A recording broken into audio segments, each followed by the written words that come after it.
मित्रांनो, अ,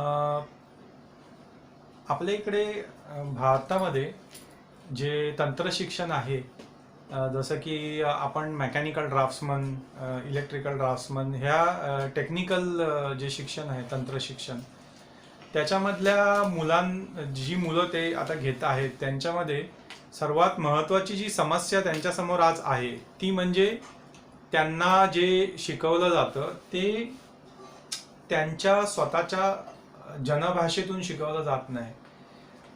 जर का आपण भारतामध्ये जर विचार केला महाराष्ट्राचा, तर इथे मराठी ही इकडची जनभाषा आहे. तामिळनाडूमध्ये तामिळ भाषा आहे, गुजरातमध्ये गुजराती आहे. तर त्याच्यामध्ये काय समस्या आहे की मुलांना जेव्हा आता हे सगळं मारून मुटकून सगळ्यांना इंग्लिशमध्ये शिकवलं जातं, तर त्याच्यामध्ये समस्या अशी होते की तुम्ही कुठलाही तांत्रिक विषय जेव्हा शिकता तेव्हा त्याच्यात सगळ्यात महत्त्वाचा जो भाग आहे तो विषय तुम्हाला समजला पाहिजे, ना की तो तुम्हाला जर्मनमध्ये शिकवला जातोय का इंग्लिशमध्ये शिकवला जातोय का चीनीमध्ये शिकवला जातोय हे महत्त्वाचं नाही आहे. तो विषय समजला पाहिजे. जसं की ड्रॉइंग जे आहे, ड्रॉइंग म्हणजे काय, काही चित्र आहेत ती आपण बनवलेली आहेत आणि त्या चित्रांच्या आधारावर जे साईटवर काम करणारे लोक आहेत, जे मॅन्युफॅक्चरिंग उत्पादन करणारे लोक आहेत, त्यांना ते ड्रॉइंग समजलं पाहिजे. त्याच्यात कुठलीही भाषा नाही आहे. तर त्यामुळे ते जर का त्यांना आपल्या भाषेमध्ये जर का मिळालं तर ते त्या मुलांना उत्तम प्रकारे समजतं. आज आपल्या इकडे भारतामध्ये ही खूप मोठी समस्या आहे की मुलांना स्वतःच्या जनभाषेमधून न शिकवल्यामुळे त्या मुलांना तो विषय समजत नाही आणि विषय न समजल्यामुळे त्या लोकांना जेव्हा प्रत्यक्ष काम करायची वेळ येते तेव्हा त्यांच्याकडून बऱ्याचशा चुका होतात किंवा त्यांना ते काम करायला जमत नाही. तर त्याच्यावर तोडगा म्हणून आपण म्हणजे आपल्या इकडे गणेश पायपिंगमध्ये आम्ही असा उपक्रम चालू केलेला आहे की मुलांना त्यांच्या भाषेमध्ये आम्ही विषय शिकवणं महत्त्वाचं आहे. तो इंग्लिशमध्ये शिकवला जातो हे महत्त्वाचं अजिबात नाही आहे. इंग्लिशमध्ये विषय तोच शिकवला पाहिजे जो इंग्लिश विषय जो आहे. आता इंग्लिश एक सब्जेक्ट मी शिकतोय तर तो मला इंग्लिशमध्ये शिकवला पाहिजे, कारण की तो विषय शिकण्यासाठी इंग्लिश शिकण्यासाठी मी तिथे गेलो. परंतु जर का मी जो ड्रॉइंग जे आहे ते मुलांना जर का पूर्ण त्यांच्या भाषेत न शिकवता कुठल्या तरी एका वेगळ्या विदेशी भाषेत शिकवलं तर ते त्या मुलांना तितकं चांगलं समजणार नाही किंवा कदाचित काहीच समजणार नाही.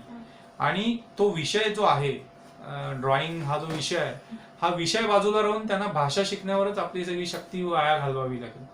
तर तसं न होता आपण त्यांना त्यांच्या स्वतःच्या भाषेमध्ये, जसं हिंदी झाली किंवा मराठी झाली किंवा भारतातल्या ज्या भाषा आहेत त्याच्यामध्ये आम्ही शिकवण्याचा प्रयोग सुरू केलेला आहे आणि याचा मुलांना खूप चांगल्या प्रकारे फायदा होत आहे असं आम्हाला दिसून आलं.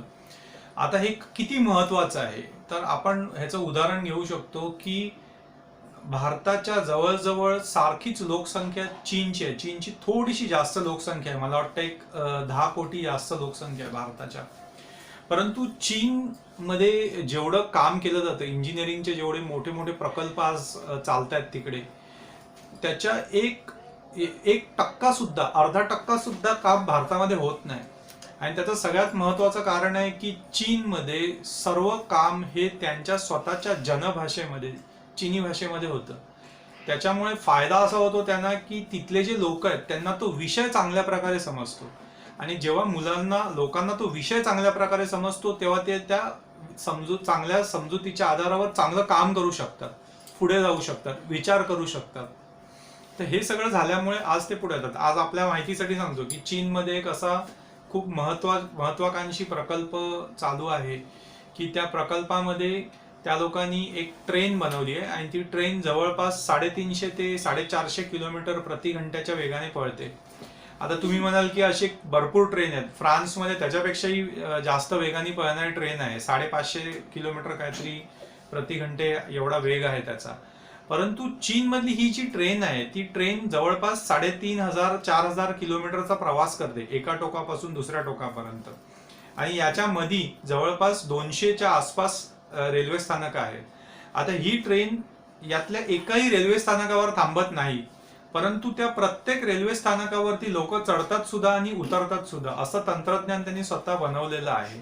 आणि हे त्यामुळे शक्य झालं कारण की तंत्रज्ञान हे शेवटच्या माणसापर्यंत पोहोचलेलं आहे, कारण ते त्यांच्या भाषेमध्ये त्यांना मिळतं. त्यांच्या भाषेत ते लोक ते समजू शकतात, त्याचा विचार करू शकतात आणि अजून त्याला नवीन काहीतरी त्याच्यातून कल्पना जन्माला घालू शकतात आणि प्रत्यक्ष कृतीत आणू शकतात. ही ट्रेन हे त्याचं एक जिवंत उदाहरण आहे. ह्याच्यापेक्षाही भरपूर त्या लोकांनी असं काम केलेलं आहे. तर भारतामध्ये जर आपल्याला अशी प्रगती करायची असेल, अशा प्रकारचे शोध लावायचे असतील, तर सर्वात महत्वाची गोष्ट आहे ती म्हणजे भारतातल्या विद्यार्थ्यांना आणि विशेष करून जे तंत्र शिक्षण घेतात त्यांना ते शिक्षण त्यांच्या भाषेत मिळालं पाहिजे. हा सर्वात महत्वाचा बिंदू आहे. आणि जर आपण जगामध्ये बघितलं तर जेवढे पण देश आज नवीन नवीन शोध लावत आहेत किंवा तंत्रज्ञानात त्यांनी नवीन काहीतरी काम केलंय किंवा मेडिसिन मध्ये काम केलेलं आहे, वैद्यकशास्त्रामध्ये, तर हे सगळे ते देश आहेत की जे लोक स्वतःच्या जनभाषेमध्ये काम करतात. जसं आपण जर्मनीचं उदाहरण घेऊ. जर्मनीच्या आपल्याकडे जेवढ्या पण कंपनीज आहेत जे काही चांगली नवीन टेक्नॉलॉजी बनवतात, ह्यातल्या फार कमी कंपन्या अशा आहेत की ज्या इंग्लिश कंपन्या आहेत. म्हणजे जसं की इंग्लंडची कंपनी आहे लेलँड, ज्याच्याबरोबर टायअप केलंय अशोक लेलँडनी.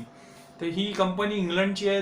त्यांचं सर्व जे काम होतं ते इंग्लिशमध्ये होतं, कारण इंग्लिश ही इंग्लंडची स्वतःची जनभाषा आहे, म्हणून तिकडे ते त्यांच्या भाषेमध्ये काम करतात. जसंच अमेरिकेची त्यांची जनभाषा इंग्लिश आहे, म्हणून अमेरिकेमध्ये इंग्लिशमध्ये काम होतं. असं नाही आहे की इंग्लिश ही एक काहीतरी खूप मोठी अशी भाषा आहे की त्याच्यातच सर्व टेक्निकल काम होऊ शकतं आणि म्हणून इंग्लंड आणि अमेरिका त्या भाषेत काम करतात, असा प्रकार नाही आहे. तर त्या त्यांच्या स्वतःच्या भाषा आहेत म्हणून. आणि हाच नियम फ्रान्ससाठी आहे, हाच नियम इस्रायलसाठी आहे. इस्रायल ज्याची लोकसंख्या मुंबईपेक्षा म्हणजे ठाणे जिल्ह्यापेक्षाही कमी आहे. म्हणजे ठाणे जिल्ह्यामध्ये वसई विरार हा जो पट्टा आहे किंवा कल्याण डोंबिवली म्हणतात, त्या लोकसंख्येच्या जवळपास त्याच्यापेक्षाही कमी लोकसंख्या इस्रायलची आहे. परंतु संशोधनामध्ये आज जर आपण बघितलं त्यांचे जेवढे नंबर ऑफ पेटंट्स आहेत, तर जवळजवळ 900 ते 1000 पेटंट्स ते लोक स्वतः प्रत्येक वर्षाला करतात. आणि भारताचा जर विचार केला तर मला वाटतं की 100 काय 50 सुद्धा त्यांचे होत नाहीये. जे की तुम्ही विचार करू शकता, लोकसंख्या 1,35,00,00,000 एवढी लोकसंख्या आहे. म्हणजे 135 कोटी लोकसंख्या असून आपल्याकडे साधे 100 पेटंट सुद्धा लोक नीट करू शकत नाही. त्याचं एकमेव कारण हेच आहे की इथलं जे शिक्षण आहे ते त्या लोकांना स्वतःच्या भाषेत न मिळाल्यामुळे ते लोक स्वतः त्याच्यात विकास आणि उन्नती करू शकत नाही. तर याच्यावरती तोडगा म्हणून आपण हा एक चांगला मार्ग काढलेला आहे की मुलांना त्यांच्या भाषेमध्ये शिक्षण दिल्यामुळे त्यांचा विचार करण्याची शक्ती चांगली उन्नत होते आणि मुलांनी त्याचा फायदा घ्यावा. आणि खूप मुलांनी हे स्वतःचा अनुभव दिलेला आहे की कशा प्रकारे त्या लोकांना विषय चांगल्या प्रकारे समजला आणि विषय चांगल्या प्रकारे समजल्यामुळे ते लोक आज काम चांगल्या प्रकारे करू शकतात. आता एक माहिती सांगायची आहे मला की जर इंग्लिशची भीती, कारण आमच्याकडे जेवढ्या लोकांनी आज ह्याचं प्रशिक्षण घेतलं, मेकॅनिकल ड्राफ्ट्समन असो किंवा बरेचसे इंजिनियर्स सुद्धा, त्यांनी आम्हाला हा प्रश्न भरपूर वेळा विचारला की आम्हाला तंत्र जो शिक्षणाचा विषय आहे तो विषय समजण्यात आम्हाला चिंता नाहीये, पण आम्हाला चिंता इंग्लिशची आहे, कारण आम्हाला इंग्लिशमध्ये समस्या आहे. आणि ते बरोबर आहे, त्याच्यात काही चुकीचं नाहीये, कारण की इंग्लिश ही भारताची भाषा नाहीये, जनभाषा नाहीये, ती इंग्लंडची भाषा आहे जे की भारतापासून खूप जवळजवळ 12-14 हजार किलोमीटर लांब आहे. त्यामुळे ती भाषा इकडे लोकांना आपण अपेक्षा केली की त्या भाषेतून त्यांनी विषय शिकले पाहिजे, तर ते खूप कठीण काम आहे आणि ते चुकीचं पण आहे. कारण जर ते स्वतःच्या भाषेतून शिकलेत तर ते लवकर आणि वेगाने ते काम शिकू शकतात. हा सर्वात महत्वाचा मुद्दा आहे. आणि आपण हेही पाहिलं की आता चीनचा विषय आपण बोलत होतो. चीन, जपान, कोरिया हे सगळे जे देश आहेत, त्यातले कोरिया किंवा तैवान तर मुंबईपेक्षाही लहान आहे आणि त्या लोकांनी स्वतः अनेक प्रकारचे शोध लावले आहेत इलेक्ट्रॉनिक्समध्ये, मोबाईलचे सॉफ्टवेअर्स बनवण्यामध्ये, एकदम खालपासून.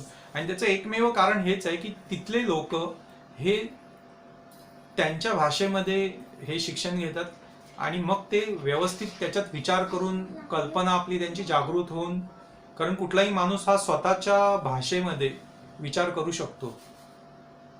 दुसऱ्या भाषेमध्ये, परक्या विदेशी भाषेत जर त्याला कोणी जबरदस्ती केली विचार करायला, तर त्याची कल्पना शक्ती आहे ही मरून जाते.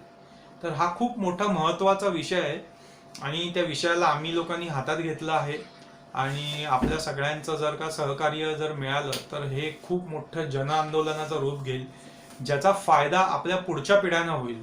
आणि आपले पुढच्या ज्या पिढ्या आहेत ते आपलं स्वतःचं तंत्रज्ञान स्वतःच्या भाषेमधून तयार करू शकतील आणि स्वतःच्या भाषेतूनच स्वतःचं तंत्रज्ञान होतं. ह्याचं सर्वोत्तम उदाहरण चायना आणि जे जे देश स्वतःच्या जनभाषांमधून काम करतायत ते सगळे आहेत. जसं की भारतामध्ये आज आपण पाहिलं की विमानाची जी टेक्नॉलॉजी आहे ही काय आहे, ही एक प्रकारचं एक इंजिनिअरिंगच आहे.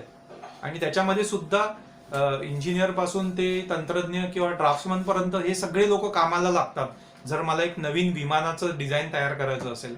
आज भारताला F-16 आहे जे अमेरिकेकडून विकत घ्यावं लागतं, किंवा सुखोईचं विमान आहे, मिगचं विमान आहे. मिगचं जे विमान आहे ते रशियाकडून घ्यावं लागतं.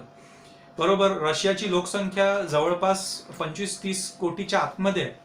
म्हणजे भारताच्या लोकसंख्येच्या तुम्ही विचार करा, 5 पट पेक्षाही कमी लोकसंख्या आहे. म्हणजे भारताची लोकसंख्या म्हणजे एक उत्तर प्रदेश जे राज्य आहे भारतामधलं त्याच्यापेक्षाही लहान रशिया आहे.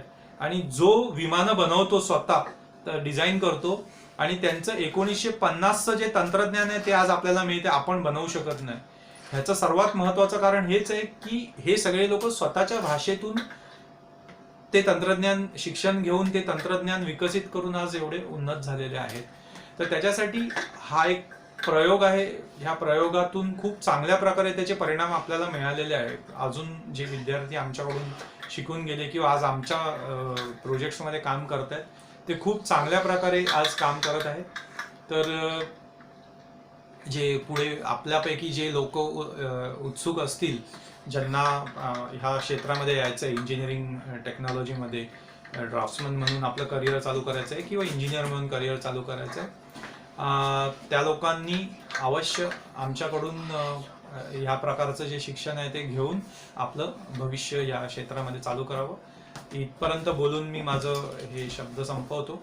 आणि विषय संपवण्याच्या आधी मला एक अजून छोटंसं हे द्यायचं आहे की पुढचा जो ह्याचा जो आहे भाग आहे, ह्याच्यामध्ये आपण पाहणार आहोत की आजच्या जगामध्ये जी नवीन जे तंत्रज्ञान आलं 3Dचं, की तुम्ही प्रत्यक्ष एखाद्या घरामध्ये किंवा एखादी कार आहे ती चालवून बघू शकता, जेव्हा तुम्ही त्याचं काही बनवलेलं नाहीये, त्याचा कुठलाही पार्ट अजूनपर्यंत बनवला नाही तरी सुद्धा ती कार तुम्ही चालवून बघू शकता की ती किती वेगाने पळते.